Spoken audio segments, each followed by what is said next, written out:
Hello everyone, आप सब कैसे हैं। मैं उम्मीद करता हूं कि बहुत अच्छे होंगे और अपनी पढ़ाई को बहुत अच्छे से कर रहे होंगे। मैं Akash Kumar Bhadana ICT virtual classroom में आपका बहुत बहुत स्वागत करता हूं मेरे प्यारे बच्चों। जैसा आपको पता है कि हमारी 8th क्लास है और 8th क्लास के अंतर्गत हम लोग देख रहे हैं आपका पॉलिटिकल साइंस की बुक, और इसी में हमारा एक चैप्टर जो है बहुत अच्छे से आपका कंप्लीट हो चुका है और एक चैप्टर को हमने बहुत अच्छे से आपका देख लिया है। आज हम चैप्टर नंबर 2 की बात करेंगे और देखिए चैप्टर नंबर 2 के अंतर्गत है आपका धर्मनिरपेक्षता। बड़ा महत्वपूर्ण है आपका। और देखिए लेसन नंबर 2 में हम सबसे पहले यही पढ़ेंगे कि धर्मनिरपेक्षता क्या होती है। क्लियर है? ये हमको जानना है कि आखिर में धर्मनिरपेक्षता है क्या। इसको पर हम लोग आपका इस विषय में आज अपने इस लेक्चर के अंतर्गत हम लोग आपका एक एक करके जो है बात करने वाले हैं और हम इसको आपका देखने वाले हैं। तो जो चैप्टर नंबर 1 में अगर किसी बच्चे का कोई डाउट रह गया हो, कोई चीज समझ नहीं आई हो, तो मेरे प्यारे बच्चों आप मुझसे लाइव जुड़कर चैट के माध्यम से आप अपनी क्वेरी को, आप अपने प्रश्न को, अपने डाउट को आप मुझसे पूछ सकते हैं। कोई भी स्कूल का कोई भी बच्चा। चलिए अगर कोई डाउट है तो आप मुझसे पूछ सकते हैं। बच्चों क्लियर है? चलिए, नहीं है तो आगे बढ़ते हैं और इस चैप्टर के अंतर्गत आपका बात करने वाले हैं और इसी के अंतर्गत हम लोग आपका देखते हैं कि क्या है और एक बार हम लोग इसमें अच्छे से बात भी करने वाले हैं। तो सबसे पहला तो प्रश्न यही है हमारे सामने कि धर्मनिरपेक्षता क्या है। आप किसको कहेंगे कि धर्मनिरपेक्षता क्या है? मैं आपसे क्या पूछूं कि धर्मनिरपेक्षता आखिर में है क्या। जब हम पिछले अध्याय में पढ़ रहे थे तो पिछले अध्याय में पढ़ते समय हमने एक चीज को बहुत अच्छे से आपका देखा था कि भारत का यानी कि हमारे राज्य का, क्लियर है, क्या नहीं है, कोई धर्म नहीं है। क्या नहीं है? अगर हम बात करें भारत का तो भारत का यानी कि कह सकते हैं राज्य का क्या नहीं है, कोई धर्म नहीं है। यानी कि वो किसी एक खास धर्म को आपका बढ़ावा नहीं देता। एग्जाम्पल हमने समझा था जिस तरह से पाकिस्तान में इस्लाम धर्म है, वहां धर्मनिरपेक्ष राष्ट्र नहीं है। आप इंग्लैंड में आपका ही जो आपका क्रिश्चियन धर्म है वहां पर बहुत लोग मानते हैं। तो इस तरह से हम अगर बात करें तो हमने बिल्कुल स्पष्ट रूप से आपका पढ़ लिया था कि भारत में कोई धर्म नहीं है, भारत का कोई धर्म नहीं है। भारत में बल्कि क्या है, भारत में सर्वधर्म संभव की जो भावना है उसको लेकर हम लोग आपका चल रहे हैं। क्लियर है? ये थोड़ा सा आप लोगों को इसके अंतर्गत रखना है कि भारत में सर्वधर्म संभाव की जो आपकी भावना है उसी भावना के साथ हमने चीजों को आपका देखा और इसी पर हमने आपका एक एक करके आपका गौर किया और हमने इस पर आपका विचार भी किया था। क्लियर है? आइए इस अध्याय में हम लोग अब पढ़ते हैं अच्छे से और आपका देखते हैं कि ये सारी चीजें क्या है। अब देखिए पिछले अध्याय में आपने पढ़ा है कि भारतीय संविधान में मौलिक अधिकार की व्यवस्था की गई। बिल्कुल हमने पढ़ा है और आखिरी जब मैंने आपका प्रश्न कराया था कल तो सबसे पहले मैंने आपको मौलिक अधिकार के विषय में बहुत अच्छे से आपको बताया और बहुत अच्छे से आपको समझाया था। क्लियर है?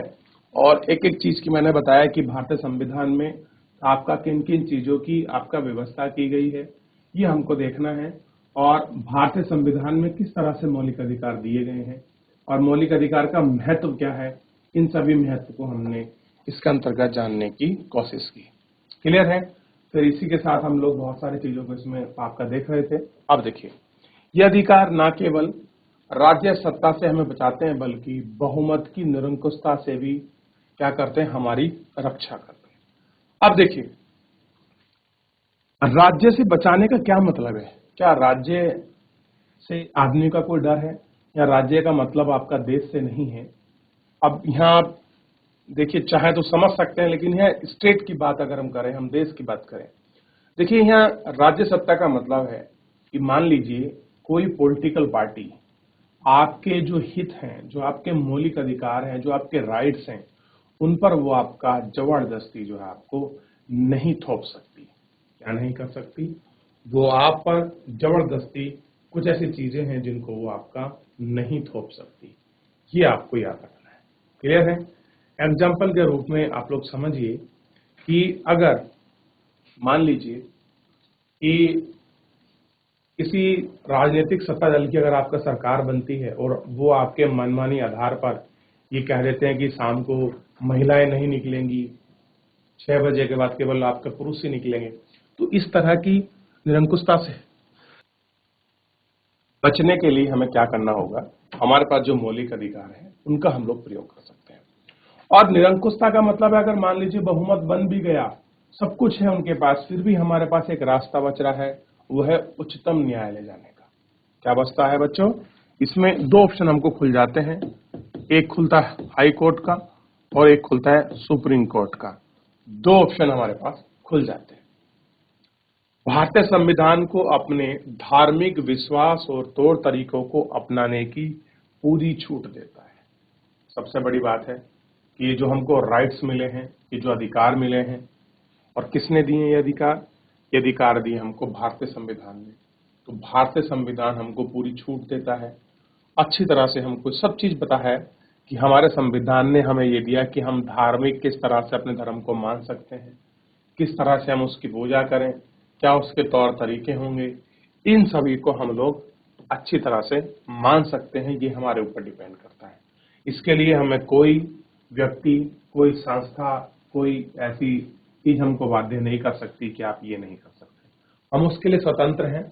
और सबसे बड़ी बात है कि हमारा संविधान ये सारे प्रोविजन हर नागरिक को आपका प्रदान करता है। क्लियर है? तो ये सारी चीजें आपको पता होनी चाहिए और ये सारी चीजें आपको ध्यान भी रखनी चाहिए। क्लियर है?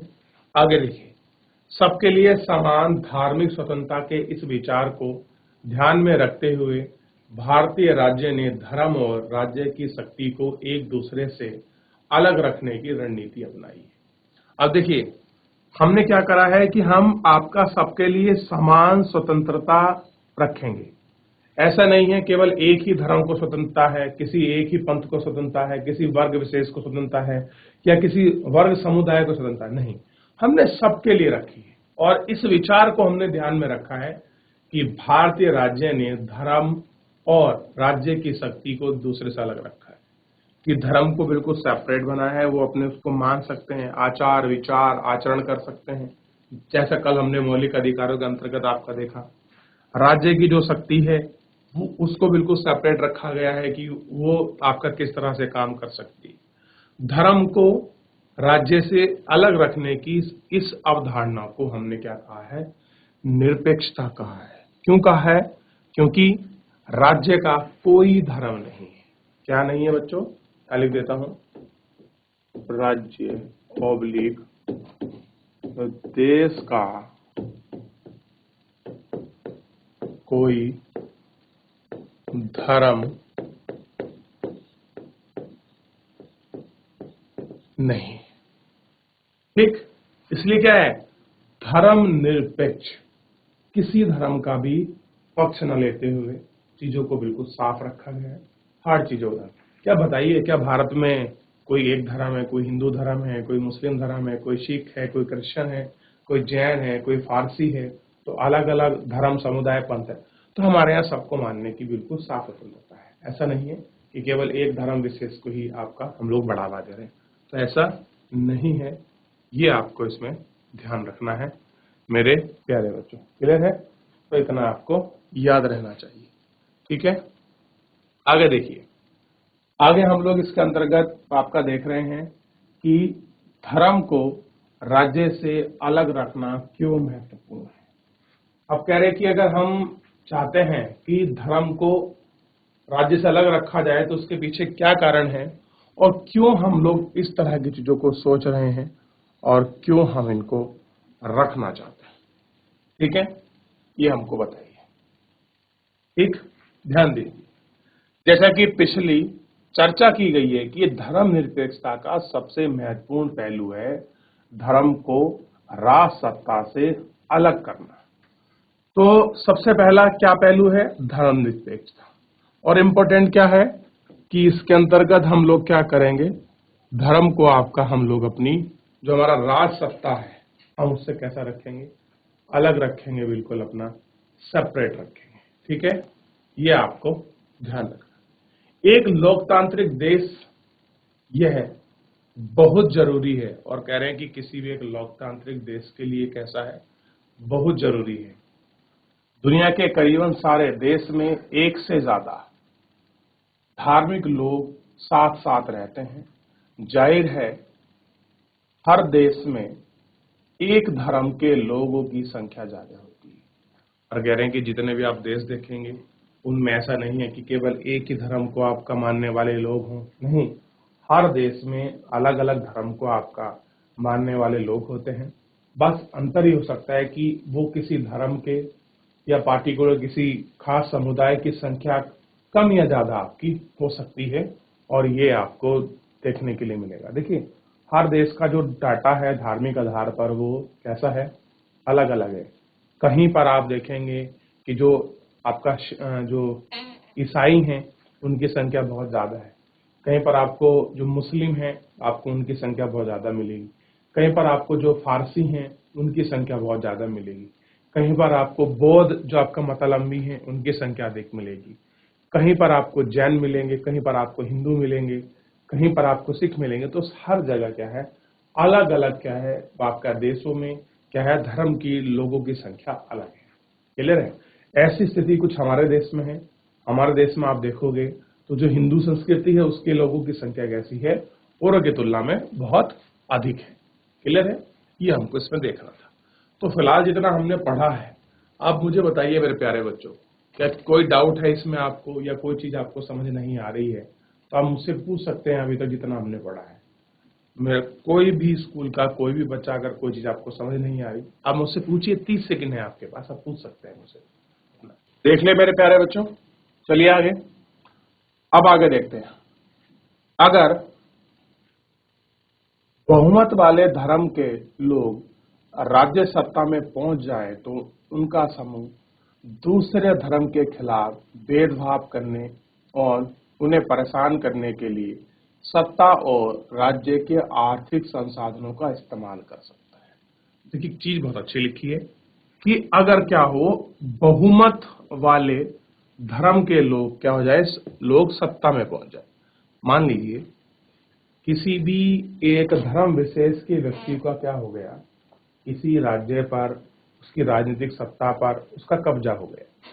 ठीक है, अगर उसका राजनीतिक सत्ता पर अगर आपका कब्जा हो जाता है, मान लीजिए उसकी पॉलिटिकल पावर वहां स्टेब्लिश हो गई है, तो ऐसी स्थिति में वो क्या कर सकता है, वो धर्म, मान लीजिए किसी का मैं कोई व्यक्तिगत आपका धर्म पर कोई आपकी टिप्पणी नहीं कर रहा, अगर मान लीजिए वो धर्म है तो वो क्या कर सकता है कि वो दूसरे धर्म को क्या कर सकता है, उसके खिलाफ कुछ भेदभाव की नीति अपना सकता है, या उसको कुछ परेशान करने की चीजें कर सकता है, या फिर जो आर्थिक, जो राज्य के आर्थिक संसाधन है जो आपका विकास की प्रगति में लग सकता है, शायद वो क्या कर सकता है बच्चों, उनको आपका उस विकास की प्रगति के संसाधनों को कहाँ प्रयोग करे, किसी एक धर्म विशेष को उठाने में कर दे, या किसी धर्म विशेष को आपका नुकसान करने में कर दे, भेदभाव के खिलाफ कर दे। तो इन सब चीजों का बड़ा ध्यान रखा जाता है, क्योंकि ये मुद्दे बड़े सेंसिटिव होते हैं, बड़े संवेदनशील हैं।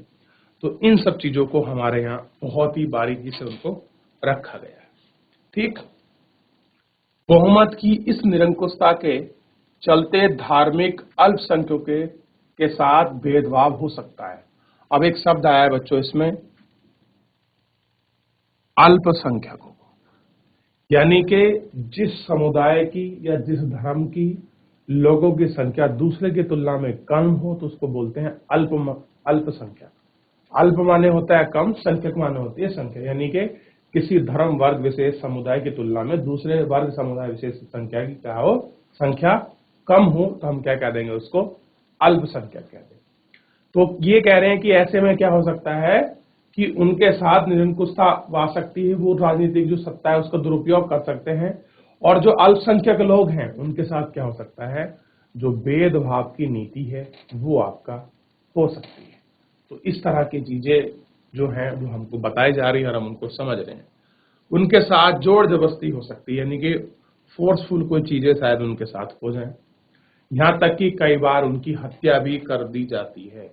और कह रहे हैं कि बहुत बार ये होता है कि उनकी जो हत्या है वो तक कर दी जाती है। तो ऐसी स्थिति को, इन सब चीजों को हमको आपको देखना है। देखिए, हमारे देश में अगर आप लोग देखोगे बच्चों, अब धर्मनिरपेक्ष के साथ साथ हम लोग पंथ निरपेक्ष। पंथ निरपेक्ष का सिंपल सा मतलब ये होता है बच्चों कि हर धर्म, हर समुदाय को, हर पंथ को मानने की जाती है। अब देखिए, हमारे यहाँ हम मान लीजिए, एक एग्जांपल देता हूँ हिंदू धर्म का। तो हिंदू एक धर्म है, लेकिन उसके अंदर कुछ पंथ बने हैं। जैसे कुछ वैष्णव पंथ वाले हैं, कुछ शैव पंथ वाले हैं, कुछ आपका नाग पंथ वाले हैं।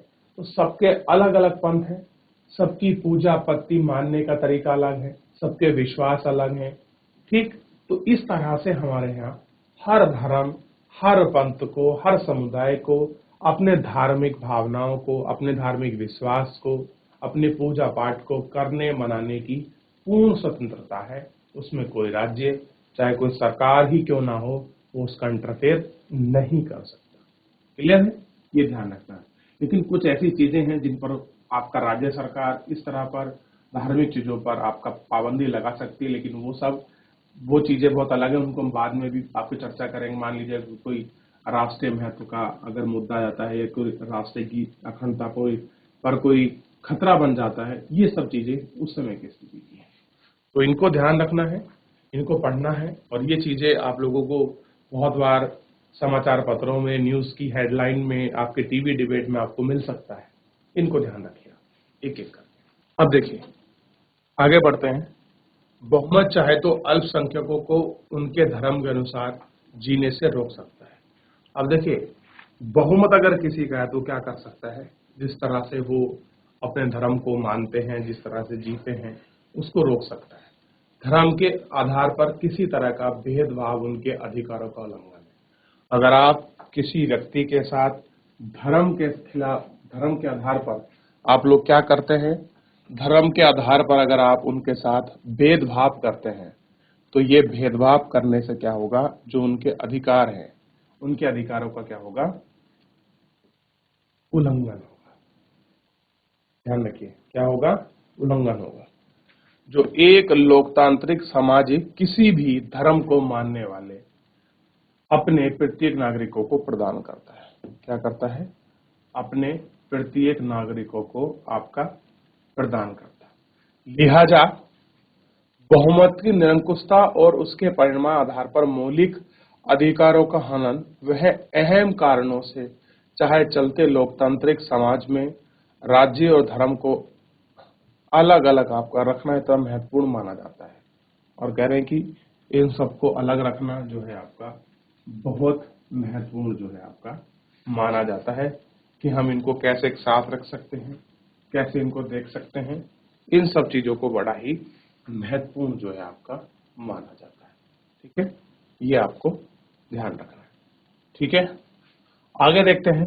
तो अभी फिलहाल जितना पढ़ा है, इसमें कोई प्रॉब्लम है, कोई चीज आपको समझ नहीं आई है, आप मुझसे पूछ सकते हैं एक एक करके। मेरे प्यारे सभी बच्चे, अगर कोई चीज आपको समझ नहीं आ रही है तो आप मुझसे पूछ लीजिए, फिर हम लोग क्या करेंगे, इस पर आगे चलेंगे। और देखिए, कुछ जो आपकी बुक है, बुक में कुछ जो है इस प्रकार से आपका चैप्टर है, आपको पता होना चाहिए पूरा चैप्टर का। अभी हमने देखा क्या नहीं कर सकता, जोर जबरदस्ती नहीं कर सकता। अब इसमें थोड़ा सा हम लोग आगे देख लेते हैं, और इसके विषय के साथ हम लोग जो चीज है हम उनको पढ़ भी लेते हैं, ताकि हमारी सारी चीजें साफ हो जाए। अब देखिए, आपको ध्यान देना है, क्या है, लोकतांत्रिक समाज में धर्म को राज्य से अलग रखना एक महत्वपूर्ण कारण यह है कि हमें लोगों के धार्मिक चुनाव का अधिकारों की रक्षा करनी है। इसका अर्थ यह है कि किसी देश का वह व्यक्ति को एक धर्म से निकाल के दूसरे धर्म को अपनाने और धार्मिक उपदेशों का अलग ढंग से व्याख्या करने की स्वतंत्रता है। अब देखिए, लोग क्या कर सकते हैं कि अगर उसने मान लीजिए कोई धर्म अपना छोड़ दिया है और दूसरे धर्म को वो एक्सेप्ट कर सकता है, उसके जो उपदेश हैं वो उसको अलग ढंग से मांग सकता है, उसकी व्याख्या कर सकता है। ये सारे जो राइट्स हैं, ये सारी जो आपके स्वतंत्रता हैं, ये सारे स्वतंत्रता क्या दी गई हैं उसको आपका प्रदान की गई हैं, वो सारे राइट्स जो हैं उसके पास है। अब देखिए थोड़ा सा और पढ़ लेते हैं और इसको हम लोग आपका देखते हैं। देखिए क्या कह रहे हैं, आइए इस बात को और अच्छी तरह से समझने के लिए छुआछूत की प्रथा पर विचार करते हैं। अब एक प्रथा है छुआछूत, जिसको बोलते हैं अनटचेबिलिटी। और अनटचेबिलिटी में क्या होता है, लोग क्या करते हैं कि ये कोशिश करते हैं कि मुझे कोई व्यक्ति छुए ना, कोई आपका टच ना करे। ये देखिए आज के समय में तो इतनी हावी नहीं है, लेकिन आज से अगर आप 70 साल के पहले का दशक देखो या फिर आप 80 साल 100 साल पहले देखो, 100 साल, तो उस समय में ये बड़ी चरम सीमा पर थी। आज से 50 साल पहले छुआछूत कि ये निम्न जाति का है, मैं उच्च जाति का हूँ, मैं ये हूँ, मैं वो हूँ, इसने मेरे को छू कैसे दिया, ये मेरे घर में कैसे खड़ा हो गया। तो इस तरह की बहुत सारी विडंबना थी हमारे समाज में, जो वर्तमान में है। अब भी ऐसी बात नहीं है कि छुआछूत प्रथा नहीं है, ये पूर्णतः उन्मूलन नहीं हुआ है, लेकिन बहुत हद तक कम हो चुकी है। संभव है कि आपको हिंदुओं के बीच प्रचलित इस प्रथा में अच्छी नहीं लगती होगी। इसका मतलब यह है कि आप इसे बदलने की कोशिश करेंगे। अब देखिए, जो प्रथा आपको अच्छी नहीं लगेगा, आप उसको चेंज चाहेंगे नहीं बच्चों, आप उसमें बदलाव चाहोगे कि नहीं चाहोगे कि इस तरह की प्रथा आपकी गलत है और इनमें क्या होना चाहिए, आपका बदलाव होना चाहिए। ठीक है, लेकिन अगर राज्य की सत्ता ऐसे हिंदुओं के हाथ में है जो छुआछूत को सही मानते हैं, मान लीजिए अगर ऐसा हो जाए कि कुछ उन लोगों के हाथ में सत्ता चली जाए जो ये कह रहे हैं कि नहीं, छुआछूत तो क्या है, बिल्कुल सही है, छुआछूत क्या नहीं है, आपका गलत नहीं है। ठीक है, तो ये आपको ध्यान रखना है। तो क्या आप आसानी से इस प्रथा को बदल पाएंगे? अगर कोई राजनीतिक दल सत्ता है, वो ये कहता है कि तो छुआछूत है, अनटचेबिलिटी, ये बिल्कुल सही है, एक दूसरे व्यक्ति को नहीं छूना चाहिए। आप कोरोना को छोड़ दीजिए बच्चों, मैं एक सामाजिक जनरल आपकी बात कर रहा हूं, उस स्थिति में बताइए। तो ऐसे में बड़ी समस्या हो सकती है। तो क्या आप आसानी से इस प्रथा को बदल पाएंगे? अगर आप प्रभुत्वशाली धार्मिक समुदाय के सदस्य हैं तो तभी आपको समुदाय के पूरे दूसरे लोगों की ओर भारी विरोध का सामना करना पड़ सकता है। राज्य सत्ता पर नियंत्रण रखने वाले ऐसे सदस्य होंगे कि हिंदुत्व को केवल एक ही व्याख्या होती है और उनका कोई व्याख्या करने का अधिकार नहीं, और कह रहे हैं कि उनका केवल यही मतलब है, उनका कोई और व्याख्या करने का दूसरा कोई मीनिंग नहीं है, या कह सकते हैं कि आपका दूसरा कोई क्या नहीं है, दूसरा आपका उनका कोई पर्पज नहीं है। ठीक है, इनको थोड़ा सा आपको एक छोटा सा बच्चों का पेंटिंग है, इसको देख लीजिए, बड़ी आप खुशी मिलेगी कि सर्वोदय कन्या विद्यालय दिल्ली ने कि एक बच्ची ने ये पेंटिंग बनाई है। आप देखिए, इसमें सर्वधर्म को दिखाया गया है, इसमें आपका मस्जिद, मंदिर, गुरुद्वारा, गॉड और हिंदू, मुस्लिम, क्रिश्चियन सबको इसमें दिखाया गया है।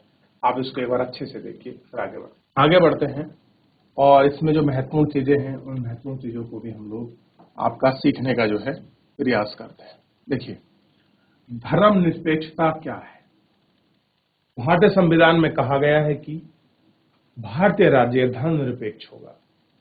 हमारे संविधान के अनुसार केवल धर्मनिरपेक्ष राज्य ही अपने उद्देश्यों को साकार करते हुए निम्न बातों का ख्याल रखेगा, यानी कि भारत का कोई धर्म नहीं है। देखिए क्या बातें हैं और जिन बातों का उनको ख्याल रखना है उनको हम लोग आपका देख लेते हैं। कोई एक धार्मिक समुदाय किसी दूसरे धार्मिक समुदाय को ना दबाए, यानी कि एक समुदाय दूसरे को आपका ना दबाए। कुछ लोग अपने ही धर्म के अन्य सदस्यों को ना दबाए। और नंबर 3 पर है, राज्य ना तो किसी खास धर्म की थोपेगा और ना ही किसी खास धर्म की स्वतंत्रता छीनेगा। ऐसे नहीं कर सकता कि किसी पर खास धर्म को जो आपकी चीजें हैं वो थोप दी गई हैं, जबरदस्ती उनको लाद दी गई हैं। कुछ चीजें ऐसी नहीं जो उनको छीन ली गई, जो उनकी स्वतंत्रता। तो ये सब चीजें आपका जो है वो नहीं कर सकता। ठीक है, क्या है, ये सारी चीजें जो है वो नहीं कर सकता। इस तरह के दबाव को रोकने के लिए भारतीय राज्य में कई तरह के काम करता है। पहला तरीका है कि वह खुद को धर्म से दूर रखता है, और सबसे आसान तरीका है इस तरह की चीजों को रखना है तो वो अपने आप को धर्म से बिल्कुल सेपरेट रखे, उसको अलग रखे। भारतीय राज्यों की बागडोर ना तो किसी धार्मिक समूह के हाथ में हो और ना ही किसी धर्म के समर्थन करने वालों के। अब देखिए, जो अगर हम बात कर रहे हैं राज्य की यानी कि देश की, तो उसमें बागडोर ना किसी के धर्म को समर्थन करने वाले की होनी चाहिए और ना किसी धर्म समूह के हाथ में होनी चाहिए, यानी कि एक बिल्कुल न्यूट्रल आदमी के हाथ में हो तो ही चीजें कैसी होंगी, ज्यादा अच्छी हो सकती है। ठीक है, अगला देखिए, भारत में कचहरी, थाने, सरकारी विद्यालय और दफ्तर जैसे सरकारी संस्थानों में किसी खास धर्म को प्रोत्साहन देने या उसका प्रदर्शन करने की अपेक्षा नहीं की जाती। क्या नहीं की जाती? इन सब चीजों की आपका प्रदर्शन करने की जो अपेक्षा है वो आपका नहीं की जाती है। ठीक, तो इस तरह की चीजें होती हैं। और धर्म को हम किस तरह से अपना देश चलाएं, ये सारे प्रोविजन इसमें है कि किसी धर्म विशेष, व्यक्ति विशेष को क्या हो, जो धर्म को मानता हो, उनमें आपकी राजनीतिक सत्ता या ये सारी चीजें उनके हाथ में जो है नहीं होनी चाहिए।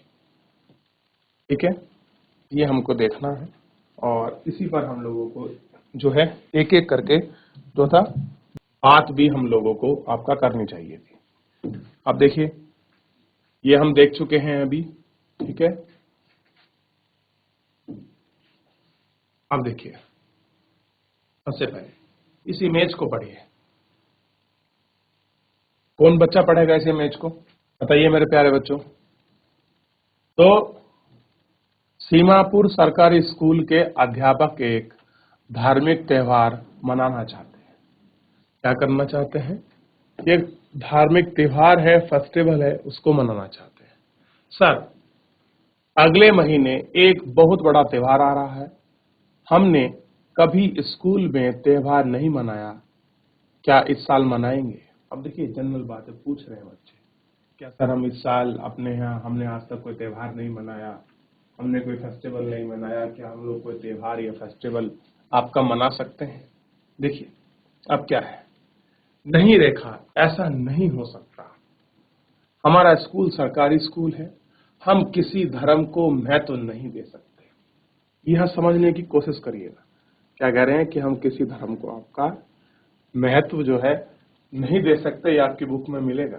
ठीक है, निजी स्कूल चाहे कर सकते हैं, करें।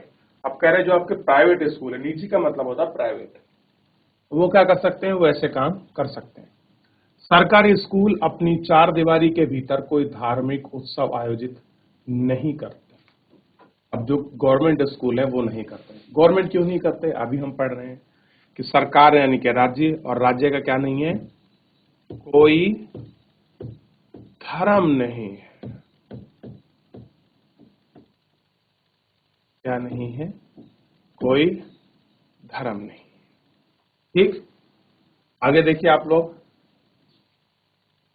वैसे तो ज्यादातर धार्मिक त्योहार पर सरकारी छुट्टी होती है, इसलिए हम इन त्योहारों को भर नहीं मना सकते।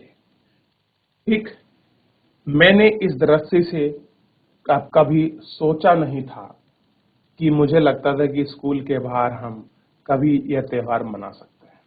अब देखिए, हर आदमी के, हर व्यक्ति के अपने विचार हैं, लेकिन इतने इस पैराग्राफ को पढ़कर एक चीज तो समझ आ गया कि जो भी आपके सरकारी संस्थान है, जो भी सरकार की यूनिट्स है, कुछ भी कार्यालय है, कुछ भी चीज है, उनमें किसी एक विशेष धर्म को बढ़ावा नहीं दिया जा सकता। वहाँ सर्वधर्म यानी कि या तो सर्वधर्म की संभव भावना है, या फिर वहाँ क्या है, धर्मनिरपेक्ष, यानी कि किसी धर्म को कोई वैल्यू नहीं है, किसी धर्म के प्रति कोई खास लगाव नहीं है। ठीक है, तो बच्चों ये आपको ध्यान रखना है। तो मेरे प्यारे बच्चों, आज के लिए इतना ही, मिलते हैं नेक्स्ट लेक्चर में। तब तक अपना ध्यान रखिए, स्वस्थ रहिए, अपनी पढ़ाई को बहुत अच्छे से करते रहिए। मुझसे जुड़ने के लिए आपका बहुत बहुत धन्यवाद।